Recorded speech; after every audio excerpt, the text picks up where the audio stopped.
So hello everyone, welcome back. Today we are tackling Unit 1 of MJC 8. Understanding the history of the 18th century is the foundation for your entire paper. Whether you are reading Alexander Pope or Jonathan Swift, you cannot understand their work without knowing the world they lived in. This era is also called the Age of Reason or the Augustan Age. In this video, we will break down the four major pillars: the Restoration of 1660s, the Glorious Revolution of 1688, the rise of Neoclassicism, and the Age of Enlightenment. Let's get started. Step 1. The Restoration, 1660s, the return of the king.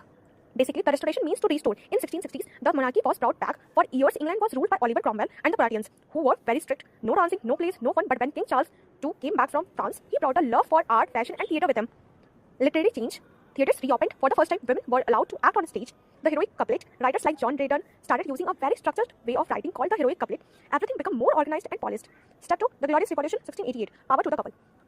Moving ahead to 1688, why is it called glorious? Because it was a revolution without a single drop of blood.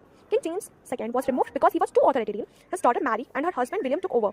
The result, the king was no longer all-powerful. Parliament became the real boss. Impact on writing, this created political stability. Authors started writing for the middle class, not just for the king's court. This is where the press and journalism started to boom. Step 3. The classicism, the Augustan Age.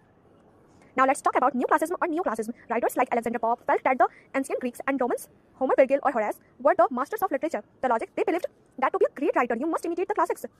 The rules. Literature became very rule-bound. It had to be logical, witty and perfectly structured. If the Elizabethans were about hurt and emotions, the Neoclassists were about brain and reason. Step 4. The Enlightenment, the Age of Reason.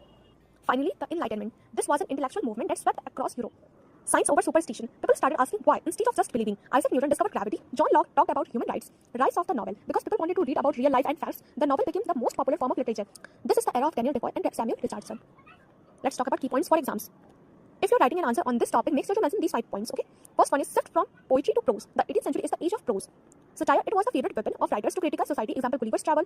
Middle class audience, writing was now for common people, not just novels. Urbanization, London became the center of literary life and coffee houses. Rationalism, literature was meant to instruct, teach and delight and entertain.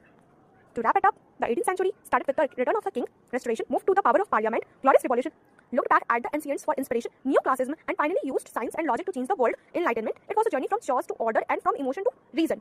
Important terms and concepts. Let's look at 3 difficult terms you might see in your paper. Heroic couplet, 2 lines of rhyming poetry written in iambic pentameter. Example, Alexander Pope's poems. Second, satire, using humor or irony to show that someone or something is foolish. Third, the coffee house culture. These were social hubs where writers met to discuss politics and literature. They were called penny universities because for a penny you could learn everything. Like quick revision section. Let's do a 60-second recap.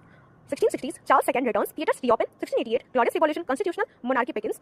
The Augustan level, named after Emperor Augustus because writers imitate Roman style. Newton and Locke, the superstars of the Enlightenment. That's it for today's deep dive into the 18th century. I hope this makes your MJC 8 Unit 1 much clearer. In the next video, we will start with the objectives and subjective question answers. So make sure you don't miss it. If this video helped you, hit the like button, subscribe for more, like semester-wise notes, and share this with your batchmates. Good luck with your exams. I will see you in the next one. Study with a smile.